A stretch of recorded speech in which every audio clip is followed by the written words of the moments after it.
ओम शांति। रविवार को जो टेस्ट हुआ है उसके प्रश्नों के उत्तर समझते हैं।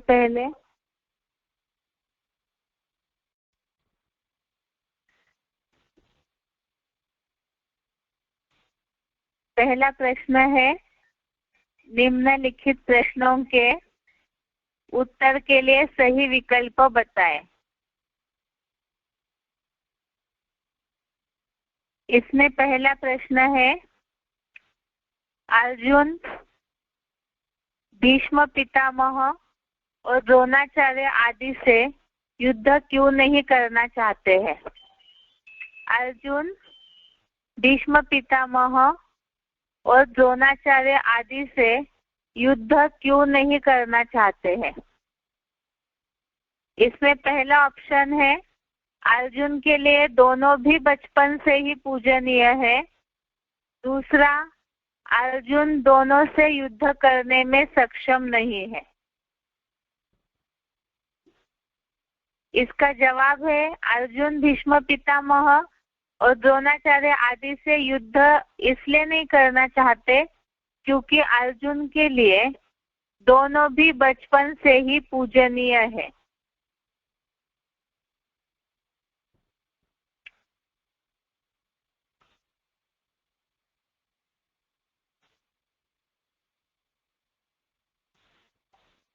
उसके बाद अगला प्रश्न है, धनेच्छुक गुरुओं को मारना अर्थात बेहद ने क्या बताया है? धनेच्छुक गुरुओं को मारना अर्थात बेहद ने क्या बताया है? उत्तर के लिए ऑप्शन दिए हैं। पहला, धन बल से मारना। दूसरा, स्वधारणा युक्त जीवन शैली से मारना। तो इसका जवाब है, धनेच्छुक गुरुओं को मारना अर्थात बेहद में उनकी स्वधारणा युक्त जीवन शैली से मारना। ये श्लोक है दूसरे अध्याय का 5वां श्लोक। अध्याय सेकेंड श्लोक नंबर 5 में ये बात आई है, धनेच्छुक गुरुओं को स्वधारणा युक्त जीवन शैली से मार कर तो यहाँ विकल्पों के खून से सने भोगों को ही भोगूंगा। अगला प्रश्न है, अर्जुन धर्म युद्ध में किसकी जीत के बारे में क्या सोच रहा था? अर्जुन धर्म युद्ध में किसकी जीत के बारे में क्या सोच रहा था? इसका जवाब के लिए विकल्प है, पहला, कौरवों की जीत होगी। दूसरा, भविष्य फल नहीं जानता है। इसका जवाब है, अर्जुन धर्म युद्ध में जीत के बारे में सोच रहे थे कि वो भविष्य फल नहीं जानते हैं कि किसकी जीत होगी। अर्जुन जीत के बारे में भविष्य फल नहीं जानते हैं। ये श्लोक है दूसरे अध्याय का 6वां श्लोक, अध्याय सेकेंड श्लोक नंबर 6। इसमें ये बात आई है कि धर्म युद्ध में निश्चित रूप से हम धर्म युद्ध में निश्चित रूप से जीतेंगे अथवा यदि वे अर्थात कौरव हमें जीतेंगे, यह भविष्य फल ठीक ठीक हम नहीं जानते। अगला प्रश्न है, भगवान के समझाने पर अर्जुन युद्ध के लिए क्या बोले? भगवान के समझाने पर अर्जुन युद्ध के लिए क्या बोले? विकल्प है, पहला, मैं युद्ध नहीं करूंगा। दूसरा, उमंग से युद्ध करूंगा। इसका जवाब है, भगवान के समझाने पर अर्जुन ने युद्ध के लिए बोला कि मैं युद्ध नहीं करूंगा। इसके लिए दूसरे अध्याय का 9वां श्लोक, अध्याय सेकेंड श्लोक नंबर 9, इसमें ये बात आई है कि मैं गुरुजनों या संबंधियों से धर्म निर्णायक युद्ध नहीं करूंगा। इतना सीधा कहकर दुख और संशय हरता की सीख को मान के भी चुप हो गया। उसके बाद अगला प्रश्न है, संस्कार सुधारने के लिए क्या जरूरी है? संस्कार सुधारने के लिए क्या जरूरी है? विकल्प के लिए, उत्तर के लिए विकल्प है, पहला और संग तोड़, एक ईश्वर का संग जोड़, और दूसरा है कुसंग तोड़, अच्छा संग जोड़। इसका जवाब है संस्कार सुधारने के लिए अर्थात कर्म सुधारने के लिए जरूरी है और संग तोड़, और माना सभी मनुष्य मात्र का संग तोड़, एक ईश्वर का संग जोड़। इसमें हो सकता है कईयों को ये मन में आए कि कुसंग तोड़ अच्छा संग जोड़े तब भी संस्कार सुधर सकते हैं, लेकिन अच्छे संग में बहुत ऐसे हैं जिनमें कुछ अच्छाई है, किसी में कुछ अच्छाई है, तो फिर वही बात आएगी अनेकों का संग जोड़ने की।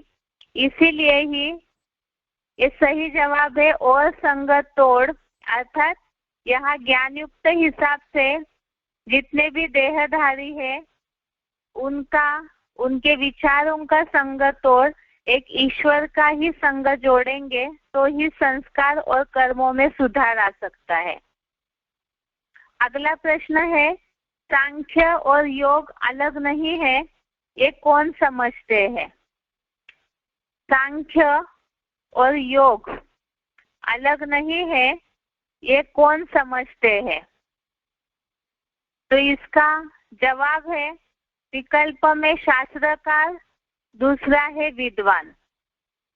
जवाब है इसका शास्त्रकार लोग सांख्य और योग अलग नहीं है ऐसे समझते हैं। अगला प्रश्न है, मन याद में एकाग्र नहीं हो रहा है तो क्या उपाय बताया है? जवाब के लिए विकल्प है, जबरियन बैठ करके मन को एकाग्र करे, दूसरा जवाब है यज्ञ सेवा करे। मन एकाग्र नहीं हो रहा है तो इसके लिए हमने बेसिक कोर्स के टॉपिक में देखा है कि अगर मन एकाग्र नहीं हो रहा है तो यज्ञ सेवा करे। यज्ञ सेवा अर्थात जिसकी सेवा करेंगे तो ऑटोमेटिकली ही उनकी याद भी आएगी। इसके लिए श्लोक देखा था हमने 12वें अध्याय का 10वां श्लोक, अध्याय 12 श्लोक नंबर 10, और उसके अलावा 9वें अध्याय का 27वां श्लोक भी देखा था, अध्याय 9 श्लोक नंबर 27। दोनों में ये बात आई है कि अगर मन एकाग्र नहीं हो रहा है तो यज्ञ सेवा करे, और उसके साथ साथ ही जो भी कर्म करते हैं उसमें ईश्वर को अर्पण करके करेंगे तो भी बुद्धि का योग ईश्वर की तरफ ही लगेगा।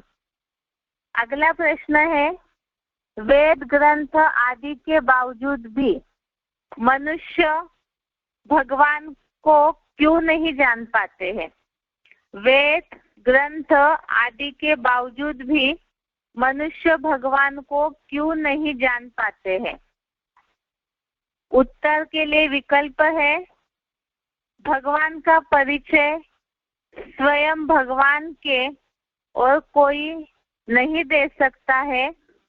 दूसरा विकल्प है, भगवान वेद ग्रंथ नहीं लिखते हैं। तो इसका सही जवाब है, वेद ग्रंथ आदि के बावजूद भी मनुष्य भगवान को क्यों नहीं जान पाते हैं? तो इसका जवाब है, भगवान का परिचय स्वयं भगवान के और कोई नहीं दे सकता है। भगवान का परिचय स्वयं भगवान के कोई दे नहीं सकता है, इसीलिए कोई भी मनुष्य या वेद ग्रंथ से भगवान का यथार्थ परिचय नहीं मिलता है। इसके लिए हमने श्लोक देखा है बेसिक कोर्स के टॉपिक में, जिसमें ये बात आई थी कि वेद ग्रंथ आदि के बावजूद भी भगवान को क्यों नहीं जान पाते हैं। 10वें अध्याय का दूसरा श्लोक, अध्याय 10 श्लोक नंबर 2 इसमें ये बात आई है कि मेरे प्रकृष्ट जन्मों को देवगण या महर्षियों ने भी नहीं जाना है, क्योंकि सबका आदिकालीन आदिश्वर मैं हूँ। उसके बाद अगला प्रश्न है, ज्ञान भी पाप कर्मों को काटने का तरीका है। गीता में श्लोक में आया हुआ शब्द बताए। ज्ञान भी पाप कर्मों को काटने का तरीका है। गीता के श्लोक में आया हुआ शब्द बताए। जवाब के लिए विकल्प है ज्ञानाग्नि दग्ध कर्मानम और दूसरा है शब्द ज्ञान प्लवे नेवा। इसका जवाब है ज्ञानाग्नि दग्ध कर्मानम। ज्ञान भी पाप कर्मों को काटने का तरीका है, इसी के लिए जवाब है ज्ञानाग्नि दग्ध कर्मानम। इसमें श्लोक आया हुआ है चौथे अध्याय का 19वां श्लोक, अध्याय 4 श्लोक नंबर 19, इसमें ये शब्द आया हुआ है। अगला प्रश्न है, निम्नलिखित प्रसंगों के लिए श्लोक बताएं। निम्नलिखित प्रसंगों के लिए श्लोक बताएं। इसमें पहला प्रश्न है, यज्ञ सेवा नरक लोक के कर्म बंधन को तोड़ती है। यज्ञ सेवा नरक लोक के कर्म बंधन को तोड़ती है। इसके लिए जवाब है तीसरे अध्याय का 9वां श्लोक, अध्याय 3 श्लोक नंबर 9। इसका श्लोक है, यज्ञार्थात् कर्मण्योत्र कर्मणो अन्यत्र लोकोऽयं कर्म बंधनः तदर्थम कर्म कौन्तेय मुक्त संग समाचर। और इसका अर्थ है, रुद्र ज्ञान यज्ञ के सिवाय दूसरे किसी कर्म से यह नरक लोक कर्म बंधन है। हे अर्जुन, दैहिक आसक्ति छोड़ उस अविनाशी रुद्र ज्ञान यज्ञ अर्थ कर्म कर। उसके बाद अगला प्रश्न है, सद्धर्म कर्म की बातों में मूर्ख बना मैं, मुझे श्रीमत दीजिए। सद्धर्म कर्म की बातों में मूर्ख बना मैं, मुझे श्रीमत दीजिए। इसका श्लोक है,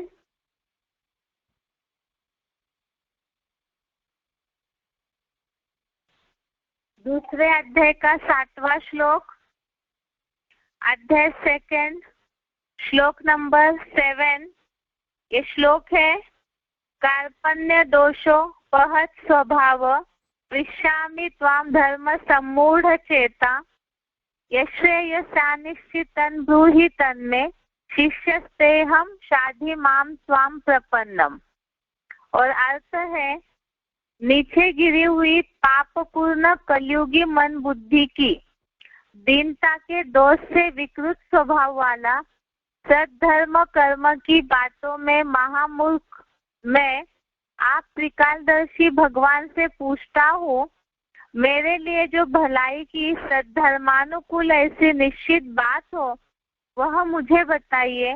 मैं आपका ही शिष्य हूँ, हर प्रकार से आपकी शरण में हूँ, मुझे शिक्षा दीजिए। अगला प्रश्न है, राज्य और देवों का स्वामित्व पाकर भी मेरे शोक दूर नहीं होंगे। राज्य और देवों का स्वामित्व पाकर भी मेरे शोक दूर नहीं होंगे। इसका जवाब के लिए श्लोक नंबर है दूसरे अध्याय का 8वां श्लोक, अध्याय 2 श्लोक नंबर 8। नहि प्रपश्यामि ममाप्नुद्यात् यशोकम उच्छोषणम इंद्रियाणाम अवाप्य भूमो असपत्नम रुद्धम राज्यम सुरानापि चाधिपत्यम, और अर्थ है क्योंकि पृथ्वी पर शत्रु विहीन ऐश्वर्यवान सारे विश्व का राज्य और देवों का स्वामित्व पाकर के भी आप सर्वशक्तिवान के सिवाय जो इंद्रियों को सुखाने वाले मेरे शोक को दूर करे वैसा कल्याण मैं नहीं देखता। आगे का प्रश्न है, कौरवों को मारकर हम जीना नहीं चाहते हैं। कौरवों को मारकर हम जीना नहीं चाहते हैं। इसके लिए श्लोक है दूसरे अध्याय का 6वां श्लोक, अध्याय 2 श्लोक नंबर 6। श्लोक है, न चेत द्विद्वन्न कतरन्नो गरीयो यद्वा जयेम यदिवानो जयेयु यानेव हत्वा न जिजीविषाम तेव स्थिता प्रमुखे धार्तराष्ट्रा। और अर्थ है, और हमारे लिए क्या श्रेष्ठ है, अथवा कि हम धर्म युद्ध में निश्चित रूप से जीतेंगे, अथवा यदि वे हमें जीतेंगे, यह भविष्य फल हम ठीक ठीक नहीं जानते। जिन्हें अर्थात कौरवों को मारकर हम जीना ही नहीं चाहते, संकल्पों के खराब खून वाले वे राष्ट्र की पूंजी स्वार्थ में धरे बैठे धृतराष्ट्र पुत्र कौरव सामने ही खड़े हैं। आगे का प्रश्न है, गुरुओं से बाणों से युद्ध कैसे करूंगा। गुरुओं से बाणों से युद्ध कैसे करूंगा।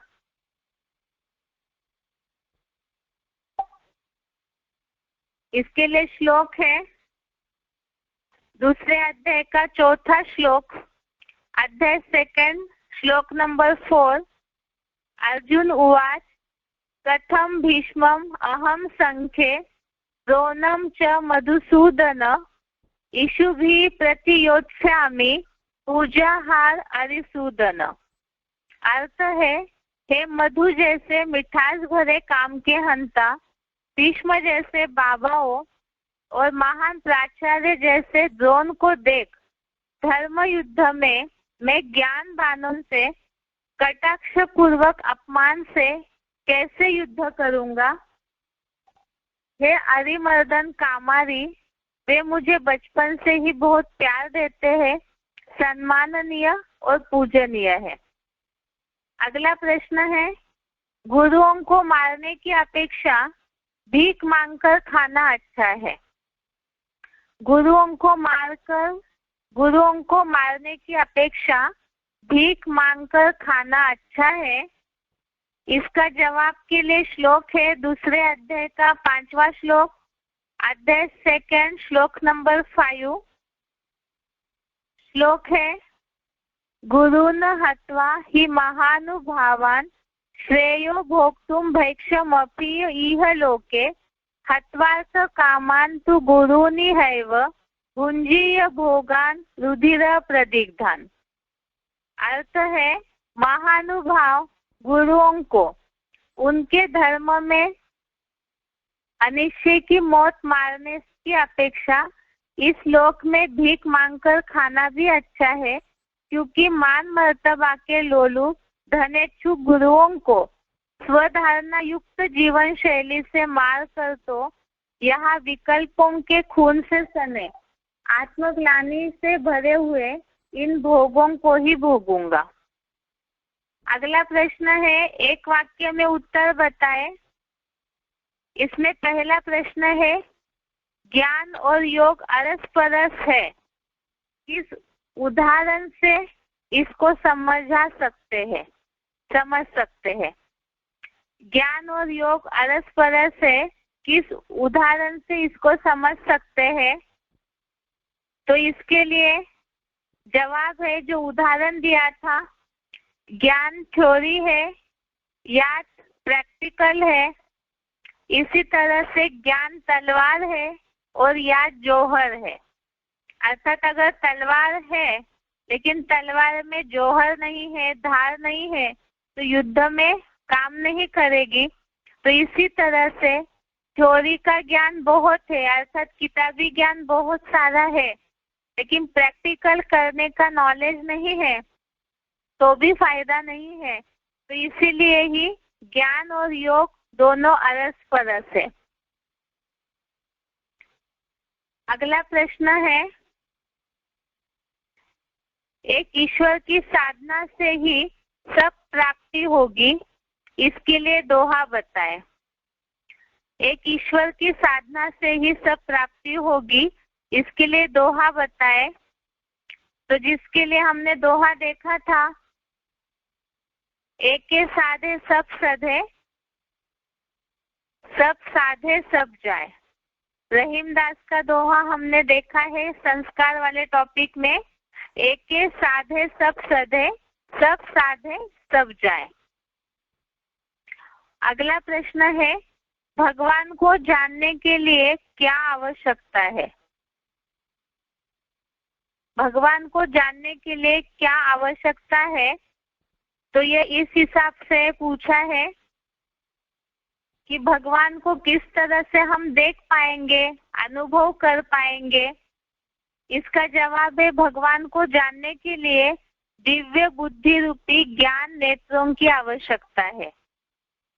भगवान को जानने के लिए दिव्य बुद्धि रूपी ज्ञान नेत्रों की आवश्यकता है। अगला प्रश्न है, भगवान को कौन प्रिय है? अगला प्रश्न है, भगवान को कौन प्रिय है? इसका जवाब है, भगवान को ज्ञानितु आत्मा प्रिय है। भगवान को ज्ञानितु आत्मा प्रिय है। इसके लिए हमने श्लोक देखा है, 7वें अध्याय का 17वां श्लोक, अध्याय 7 श्लोक नंबर 17। इसमें बात आई थी, तेषाम ज्ञानी नित्य युक्त एक भक्ति विशिष्यते। इसका अर्थ बता रहे हैं केवल। इसमें ये बात आई है कि उन पूर्व जन्म कृत पुण्य कर्मों के अभ्यासियों में एक हीरो पात्रधारी शिव ज्योति ही अव्यभिचारी याद वाला योगी है। ज्ञानी विशेष श्रेष्ठ है, क्योंकि ज्ञानी को मैं प्रिय हूँ और मुझको वह सदा अति प्रिय है। 7वें अध्याय का 17वां श्लोक। आगे का प्रश्न है, भक्ति मार्ग में भगवान की याद क्यों नहीं ठहरती है? भक्ति मार्ग में भगवान की याद क्यों नहीं ठहरती है? इसका जवाब है, भगवान की यथार्थ पहचान न होने के कारण याद ठहरती नहीं है। भगवान की यथार्थ पहचान न होने के कारण याद ठहरती नहीं है, अर्थात एकाग्र नहीं होते हैं। उसके बाद अगला प्रश्न है, ये बेसिक कोर्स में संस्कार के टॉपिक में समझा हुआ है, इसी हिसाब से प्रश्न है, श्लोक से रिलेटेड नहीं है। अगला 6वां प्रश्न है, तन और धन से ईश्वर की सेवा में क्यों लगना चाहिए? तो ये याद वाले टॉपिक में हमने समझा था कि अव्यभिचारी याद से ही संस्कार भस्म होते हैं। उसी से रिलेटेड ये बात समझी थी कि तन और धन से ईश्वरीय सेवा में क्यों लगना चाहिए, क्योंकि ये बातों का जवाब मूल्यों में भी आया है। जहाँ हमारा तन होगा वहाँ हमारा मन होगा, और जहाँ हमारा धन होगा वहाँ हमारा मन होगा। तो तन और धन जहाँ लगाएंगे वहाँ मन ऑटोमेटिकली खींचा जाएगा, और जहाँ मन जाएगा तो ऑटोमेटिकली याद करने में सहजता आएगी, और जितनी सहज याद होगी उतनी निरंतर भी होगी। हमने जो सिलेक्टेड क्लिप सुने थे इससे रिलेटेड, याद से रिलेटेड बातों में, जिसमें बाबा ने बताया था कि किस तरह से तन और धन अगर हम लगाते हैं तो याद टिक सकती है। सिलेक्टेड क्लिप 151 नंबर का हमने देखा था, जिसमें शिव बाबा ने इसका जवाब दिया था। उसके बाद अगला प्रश्न है, अनेक जन्मों की तकदीर बनाने के लिए कौन सी 2 बातों का ध्यान रखना है?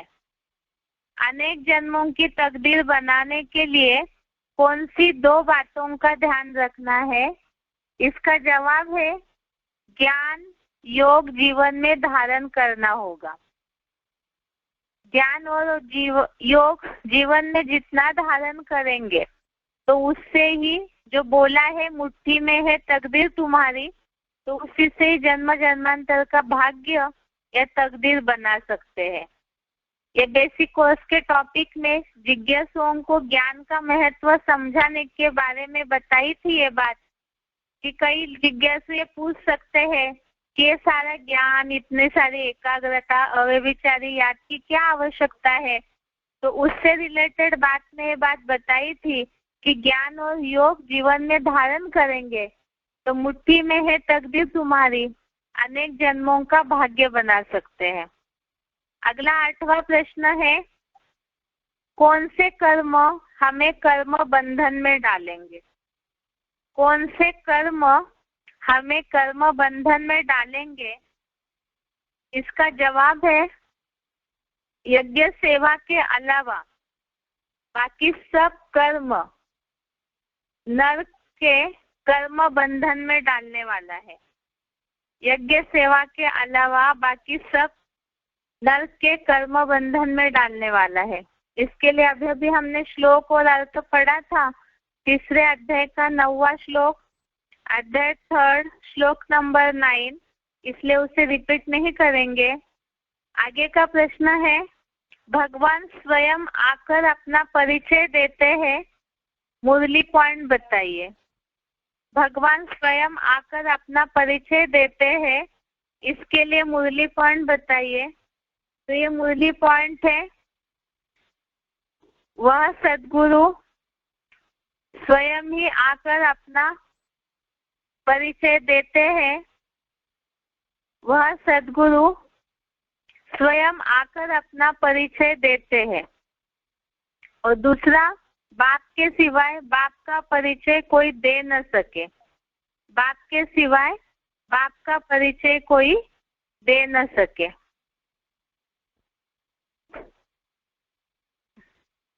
और इसके लिए श्लोक भी है, 10वें अध्याय का 15वां श्लोक, अध्याय 10 श्लोक नंबर 15। इसमें श्लोक बताया है, स्वयं एवात्म आत्मना आत्मानम वेत्थम त्वम पुरुषोत्तम भूत भावन भूतेश देव देव जगतपते।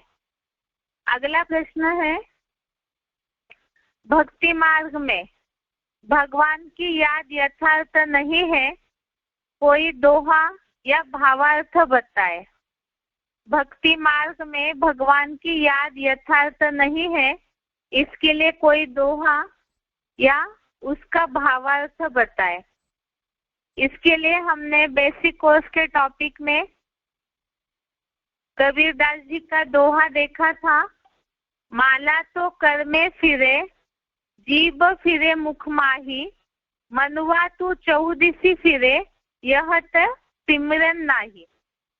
माला तो कर में फिरे जीभ फिरे मुख माही, मनुआ तो चौदिसी फिरे यह ते सुमिरन नाही। इसका अर्थ है, हाथ से माला फेरते हैं, मुख से मंत्र जपते हैं, लेकिन मन भटकता है तो उसे भगवान का स्मरण कर रहे हैं, ऐसे नहीं कहा जा सकता है। और ये भगवान की याद यथार्थ नहीं है, इसके लिए ये दोहा किस तरह से बताया, क्योंकि यहाँ मन जो है वो चारों तरफ फिर रहा है, घूम रहा है, तो ऐसे मन से ही तो भगवान को स्मरण किया जाता है। कर्मेंद्रियों से या ज्ञानेंद्रियों से स्मरण नहीं किया जा सकता, उससे केवल जाप कर सकते हैं। मुख से राम नाम तो कह रहे हैं, लेकिन मन कहीं भटक रहा है, कहीं और बुद्धि जा रही है, तो उसे भगवान का स्मरण नहीं कहा जाता।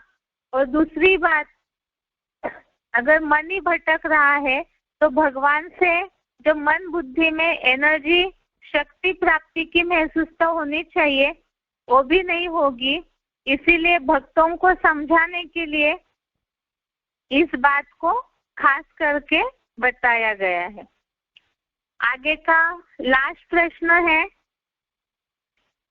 गीता का दूसरे अध्याय के 7वें श्लोक के अनुसार श्रीमत लेना क्यों जरूरी है? गीता का दूसरे अध्याय का 7वां श्लोक, उसके अनुसार श्रीमत लेना क्यों जरूरी है?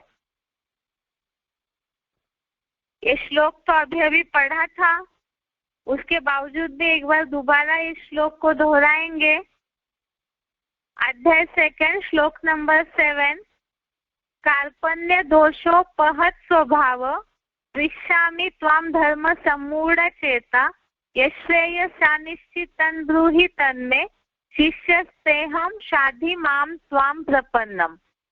इसमें ये बात आई है कि अर्थ एक बार बता रहे कि नीचे गिरी हुई पापपूर्ण कलयुगी मन बुद्धि की दीनता के दोष से विकृत स्वभाव वाला सद्धर्म कर्म की बातों में महामूर्ख मैं आप त्रिकालदर्शी भगवान से पूछता हूँ, मेरे लिए जो भलाई की सद्धर्मानुकूल ऐसी निश्चित बात हो वह मुझे बताइए।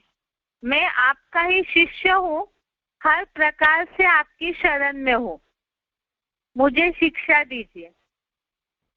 तो इसका मतलब ये तो अर्थ हो गया, यहाँ कलयुग में सभी की ही बुद्धि 5 विकारों में, अज्ञानता की बातों में जकड़ी हुई है, अर्थात दीनता का दोष आया है, स्वभाव विकृत हो गया है, विपरीत हो चुका है, और इसके कारण सद्धर्म और उस धर्म के अनुसार सत्कर्म करने के लिए महामूर्ख है नंबर 1 सभी अर्जुन।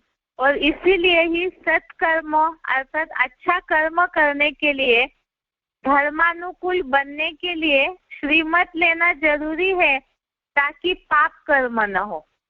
क्योंकि पाप होता रहेगा तो दुखी होते रहेंगे, और जितना दुखी होते रहेंगे उतनी अवस्था भी खराब होती रहेगी। इसीलिए ही कई बार ऐसे होता है कि ज्ञान में चलते चलते कईयों को ऐसे रहता है कि क्या पूछना है इन सब बातों में। कलयुग में बहुत सारे लोग हैं जिनके बुद्धि में है कि हमारे पास तो बुद्धि है। दुनिया में भी लोग ऐसे सोचते हैं कि हम तो बहुत अच्छे कर्म कर रहे। ज्ञान में चलते चलते भी ऐसे रहता है कईयों के बुद्धि में, इसीलिए रेगुलर क्लास भी नहीं करते हैं। वही जो बीच में एक संगठन की मुरली में भी ये बात आई थी, कईयों को ऐसे लगता है कि मुरली में तो वही बातें रिपीट होते रहती है तो क्यों सुनना है। लेकिन शिव बाबा ने बात बोली है कि मुरली में जो भी बातें आती है और हर समय उसमें गहराई रहती है, तो कलयुगी बुद्धि वाले उस गहराई को न समझने के कारण छोड़कर चले जाते हैं। तो इसी तरह से श्रीमत की बातों में मुरलियों की गहराई भी समझना जरूरी है, और हर कर्म में श्रीमत लेना भी जरूरी है, ताकि पाप कर्म न हो। और जिस राह पर, ज्ञान मार्ग पर इसलिए चल रहे हैं ताकि जीवन सुखी हो, जीवन मुक्ति का अनुभव हो, और तभी होगा जब हर कर्म करते समय ही श्रीमत लेते रहेंगे। उसके बाद ये हो गया संडे को हुए टेस्ट के जवाब।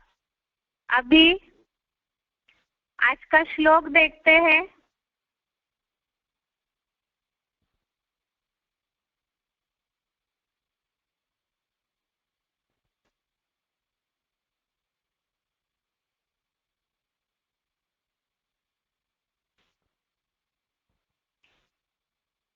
आज का श्लोक है दूसरे अध्याय का 10वां श्लोक, अध्याय 2 श्लोक नंबर 10।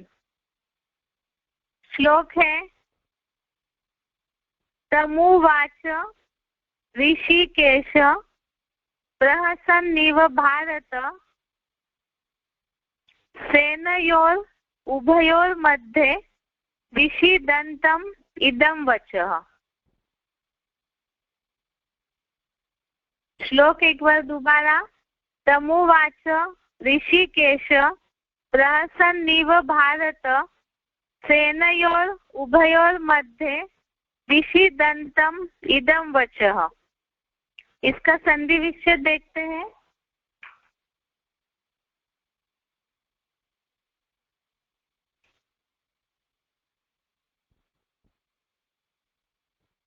संधि विच्छेद है तम उवाच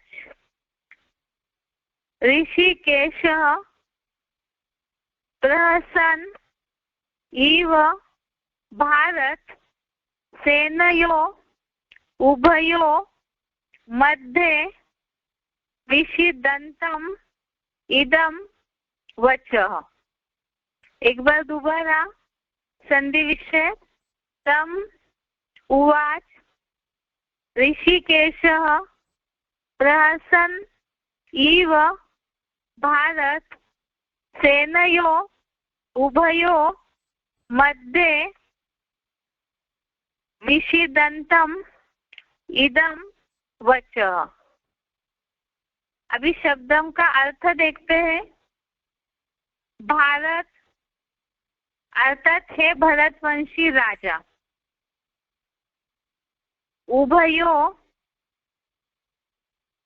अर्थात दोनों। सेनयोर मध्य अर्थात सेनाओं के बीच में। विषीदन्तम अर्थात शोकाकुल। तम अर्थात उस। ऋषिकेश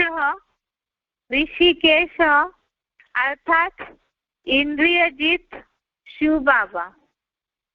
प्रहसन इव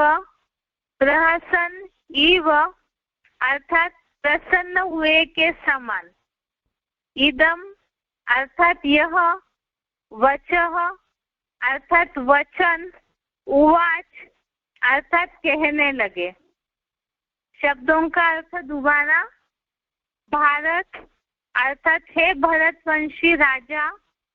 उभयो अर्थात दोनों। सेनयोर मध्य अर्थात सेनाओं के बीच में। विषीदन्तम अर्थात शोकाकुल। तम अर्थात उस। ऋषिकेश अर्थात इंद्रियजित शिव बाबा। प्रहसन इव अर्थात प्रसन्न हुए के समान। इदम अर्थात यह। वचः अर्थात वचन। उवाच अर्थात कहने लगे। अर्थ देखते हैं एक बार। हे भरतवंशी राजा, दोनों सेनाओं के बीच में शोकाकुल उस अर्जुन से इंद्रियजित शिव बाबा प्रसन्न हुए के समान यह वचन कहने लगे। हे भरतवंशी राजा, दोनों सेनाओं के बीच में शोकाकुल उस अर्जुन से इंद्रियजित शिव बाबा प्रसन्न हुए के समान यह वचन कहने लगे।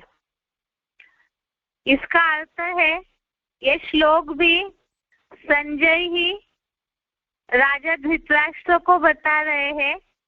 जैसे इसके पहले श्लोक में ये बात बताई संजय ने राजा धृतराष्ट्र से कि अर्जुन, मैं अपने गुरुओं से धर्म युद्ध निर्णायक युद्ध नहीं करूंगा, ऐसे कहकर बैठ गए, चुप हो गया।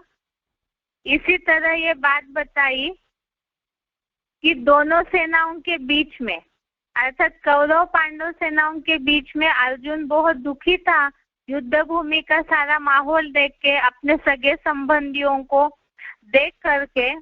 तो उस समय शोकाकुल दुखी अर्जुन से शिव बाबा प्रसन्न हुए के समान यह वचन कहने लगे। एक बार इसे क्लैरिफिकेशन सहित पढ़ते हैं। हे भरतवंशी राजा, यादव सेना सहित कौरवों और पांडवों दोनों सेनाओं के बीच में शोकाकुल उस भीड़ भरे माहौल में मायूस हुए अर्जुन से इंद्रियजीत या जगतजीत शिव बाबा प्रसन्न हुए के समान उसका उमंग उत्साह बढ़ाने के लिए यह वचन कहने लगे। तो दोनों सेनाएं अर्थात यह अर्थ बताया, यादव सेना जो कौरवों के साथ सम्मिलित थी और पांडव सेना, इन दोनों सेनाओं के बीच में सभी सेनाओं को अपने सगे संबंधी गुरुजनों को देखकर अर्जुन दुखी और शोकाकुल थे। और जो ऊपर बात बताई कि मैं युद्ध नहीं करूंगा, ऐसे कहकर दुखी अर्जुन उस भीड़ भरे युद्ध भूमि के माहौल में मायूस हुए अर्थात दुखी या अपसेट होकर के जब ये बात बोले, तो उस अर्जुन से इंद्रियजीत जगतजीत शिव बाबा प्रसन्न हुए के समान उसका उमंग उत्साह बढ़ाने के लिए यह वचन कहने लगे। तो जो बातें बोली है या अर्जुन को जो समझाने दी है भगवान ने, वो आगे के सारे श्लोक में आया है, जिसमें आत्मा का महत्व बताया है।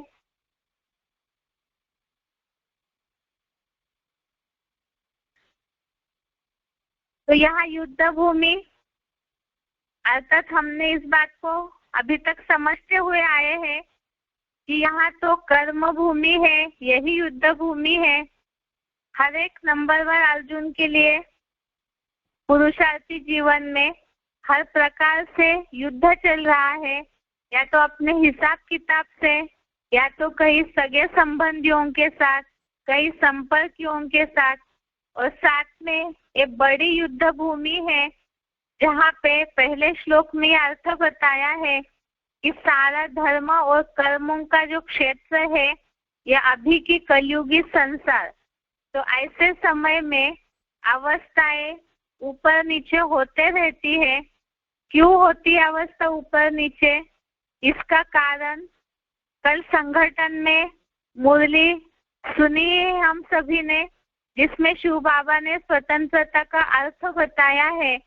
अभी कोई भी पूरी तरह से स्वतंत्र नहीं है, जिसके लिए मुरली में शिव बाबा ने बोला है कि रावण राज्य में तुम सब परतंत्र हो। भले स्वतंत्रता दिवस मनाया जा रहा है, लेकिन आज सभी जानते हैं कि 15 अगस्त है और सारे भारत में स्वतंत्रता दिवस मनाया जा रहा है। तो वो तो अंग्रेजों से मुक्ति मिली भारत को, इसीलिए स्वतंत्रता दिवस मना रहे हैं। लेकिन जो सच्ची स्वतंत्रता वाला एक नया वीडियो दिखाया गया है मधुबनों में, और देखा ही होगा सभी ने, उसने यही बात बताई है। मुरली में भी संगठन के शिव बाबा ने वही बात बताई कि वास्तव में अभी कोई भी स्वतंत्र नहीं है। या तो कोई अपनी इंद्रियों के गुलाम है, कोई अपने संस्कार आदतों के गुलाम है, कोई साधनों के गुलाम है, हर प्रकार से। और आज इस कलयुगी दुनिया में जहाँ कौरव गवर्नमेंट का राज्य है, तो उसके कारण भी मनुष्य दुखी है। तो कहीं ना कहीं से इस सृष्टि पर सभी ही पूरी तरह से स्वतंत्र कोई भी नहीं है। सूक्ष्म रूप से लेकर के बेहद रूप में परसेंटेजली नंबरवार पुरुषार्थ अनुसार, अवस्था अनुसार कहीं ना कहीं सभी परतंत्र ही है, क्योंकि सभी रावण राज्य में है। और गीता ज्ञान भगवान किस लिए दे रहे हैं? ये जो भी सारी अर्जुन का दुख है, और दुख, शोक या मायूस हो रहे हैं अर्जुन, बार बार अपसेट हो रहे हैं, मनस्थिति खराब हो रही है। जो पहले अध्याय के श्लोक में हमने देखा बुखार आ रहा है, बहुत सारी मनस्थिति की बातें ही, डिप्रेशन की, टेंशन की बातें ही अर्जुन की सारी पहले अध्याय में वर्णन की हुई है। तो ये सारा इसलिए हो रहा है क्योंकि स्वतंत्र नहीं है, इसीलिए ही दुखी हो जाते हैं। जो पूरी तरह से स्वतंत्र होंगे तो वहां तो दुख का नामो निशान नहीं होगा। और गीता ज्ञान सुनाने का भगवान का अर्जुन के लिए उद्देश्य यही है, जो गीता का लक्ष्य दिया हुआ है कि जब सब धर्मों को त्यागेंगे और साथ साथ ही सब धर्मों को त्यागने के साथ साथ ही सब धर्मों के विचारों को अपनाने के कारण ही संस्कार बिगड़े हैं, कर्म बिगड़े हैं, रावण के बंधन में आ गए हैं, तो इसीलिए परतंत्र हो गए। इसीलिए गीता के अनुसार, गीता में जो श्रीमत दिया है, भगवान ने जो डायरेक्शन दिया है जीवन को सुधारने का, उस अनुसार जब चलते जाएंगे तो गीता का लक्ष्य है स्वर्ग। जो बताया अर्जुन ने अपसेट होकर के कि मुझे पृथ्वी का राज्य भी नहीं चाहिए, स्वर्ग भी नहीं चाहिए, तो गीता ज्ञान के द्वारा स्वर्ग की प्राप्ति होती है। और स्वर्ग अर्थात स्वस्थिति, स्वस्थिति अर्थात स्व का तंत्र, और वही स्वतंत्रता है, वही असली स्वराज्य है। और जितना जितना ही अपने आत्मा के तंत्र में मन बुद्धि कंट्रोल में रहेगी तो खुद भी स्वतंत्रता का अनुभव करेंगे, अर्थात दुखों से मुक्ति हो जाएगी, गलत कर्मों से मुक्ति हो जाएगी। और नंबरवार जो बताया स्व परिवर्तन से विश्व परिवर्तन, तो जब संगठित रूप से इस तरह के वाइब्रेशन बन जाएंगे तो ऑटोमेटिकली ही विश्व परिवर्तन का जो कार्य है, गीता का जो लक्ष्य है स्वर्ग स्थापना का, स्वर्गीय नई दुनिया का संगठन बनाने का, वो लक्ष्य भी पूरा हो जाएगा। आज इस श्लोक में जो बात आई हुई है कि अर्जुन परतंत्रता के कारण, अनेक मतों के कारण बुद्धि जो मोह अंधकार में फंसी हुई है, तो पूरी तरह से स्वतंत्रता अनुभव नहीं कर रहा है, इसीलिए शोकाकुल है। और ऐसे युद्ध भूमि में जब खड़े हैं, लेकिन उन्होंने पहले ही अपनी मन की सारी बात भगवान के सामने बोल दी, डायरेक्शन पूछा, श्रीमत पूछा, तो इसीलिए ही शिव बाबा जो है, जो बाबा ने बोला है कि अहंकारी को माफ नहीं करते हैं शिव बाबा, लेकिन जो झुक करके अपना देह का अहंकार छोड़ करके अगर शिव बाबा के सामने आएंगे और सारी बातें बताएंगे, क्योंकि शिव बाबा तो सर्जन है, सर्जन को जितना अपनी बीमारी की बातें बताएंगे तो उतना ही फायदा है। इसीलिए जब अर्जुन ने अपनी सारी बातें बता दी तो शिव बाबा उसी बात से प्रसन्न होकर के उनका उमंग उत्साह बढ़ाने के लिए, अर्थात जीवन के युद्ध में जो बार बार अपसेट हो रहे अर्जुन, तो उनका उमंग उत्साह बढ़ाने के लिए ये श्लोक बोला हुआ है। आगे जो बातें बताई है श्लोकों की, आत्मा का ज्ञान दिया है, देह क्या है उसका ज्ञान दिया है, समय का ज्ञान दिया है, अज्ञान अंधकार क्या है उसका ज्ञान दिया है, तो सारी बातें उनका उमंग उत्साह बढ़ाने के लिए बताई है। एक बार इस अर्थ को दोबारा देखते हैं। हे भरतवंशी राजा, यादव सेना सहित कौरव और पांडवों दोनों सेनाओं के बीच में शोकाकुल उस भीड़ भरे माहौल में मायूस हुए अर्जुन से इंद्रियजीत जगतजीत शिव बाबा प्रसन्न हुए के समान उसका उमंग उत्साह बढ़ाने के लिए यह वचन कहने लगे। एक बार इस श्लोक का उच्चारण और अर्थ सुनते हैं। तमुवाच ऋषिकेश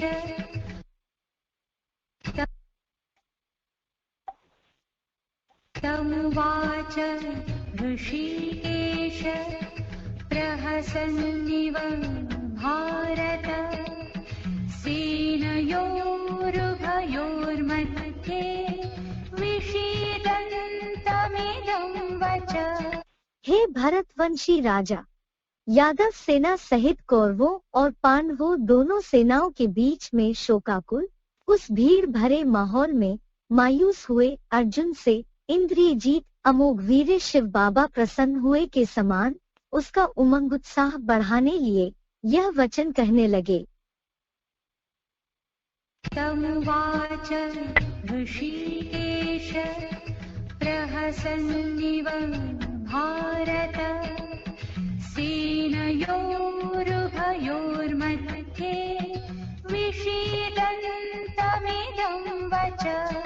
हे भरतवंशी राजा, यादव सेना सहित कौरवों और पांडवों दोनों सेनाओं के बीच में शोकाकुल उस भीड़ भरे माहौल में मायूस हुए अर्जुन से इंद्रियजीत अमोघ वीर शिव बाबा प्रसन्न हुए के समान उसका उमंग उत्साह बढ़ाने लिए यह वचन कहने लगे।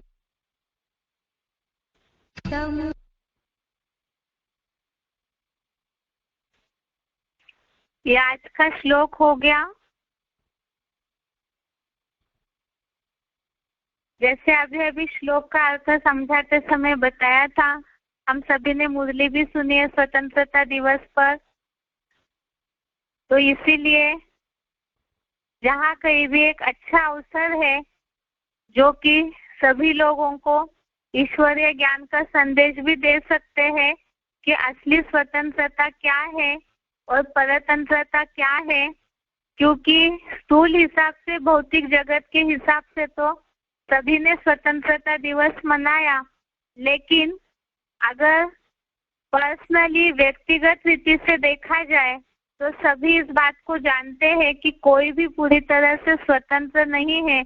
आज दुनिया में सभी के अंदर कहीं ना कहीं दुख की लहर छाई हुई है। तो इसीलिए इसी बहाने ही ईश्वरीय संदेश दे करके असली स्वतंत्रता क्या है, जिसका वीडियो में भी अच्छे से अर्थ समझाया हुआ है, उसे देख करके शिव बाबा का परिचय दे सकते हैं कि किस तरह से गीता ज्ञान के द्वारा इस कर्म भूमि में, युद्ध भूमि में अपने संस्कार और कर्मों को सुधार करके जहाँ कहीं भी गलत कर्मों के, गलत संस्कारों की बेड़ियों में सब जकड़े हुए हैं। विदेशी तो चले गए, लेकिन उन्होंने अपनी जो धारणाएं भारत में छोड़ के गए हैं, जिस कारण ही आज सभी मनुष्य मात्र कहीं ना कहीं दुखी है। तो इसका सही अर्थ समझा करके सभी को मन को स्थिर करने का रास्ता बता सकते हैं, जिसके लिए गीता में हमने श्लोक देखा है कि आत्मिक स्थिति का 1 सेकंड का अभ्यास भी बड़े से बड़ा जो भय है, महाविनाश का भय, उससे भी रक्षा कर सकता है। तो उसी से ही दुख से भी मुक्ति हो जाएगी और आत्मा मन बुद्धि को पूरी तरह से एकाग्र करते हैं। तो वही स्वस्थिति है, असली सुख शांति का रास्ता है। ये आज का श्लोक और आज के स्वतंत्रता दिवस पर सेवा के लिए ये सुझाव है।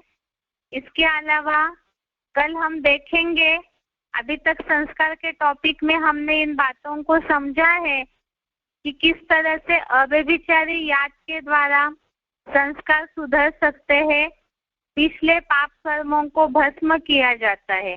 साथ में ज्ञान और योग अरस परस है, इसलिए ज्ञान, थ्योरी और याद, प्रैक्टिकल दोनों की भी आवश्यकता है, क्योंकि गीता में ये बात बोली हुई है कि ज्ञानी तो आत्मा मुझे विशेष प्रिय है।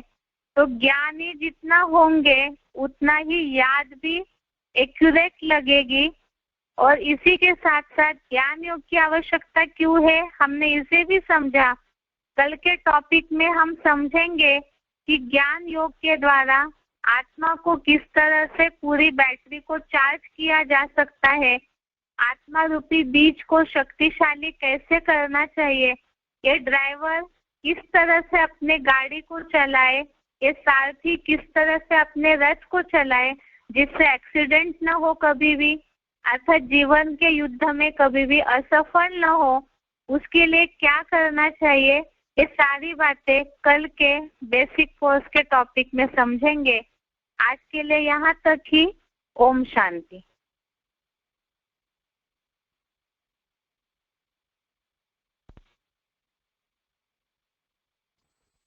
This session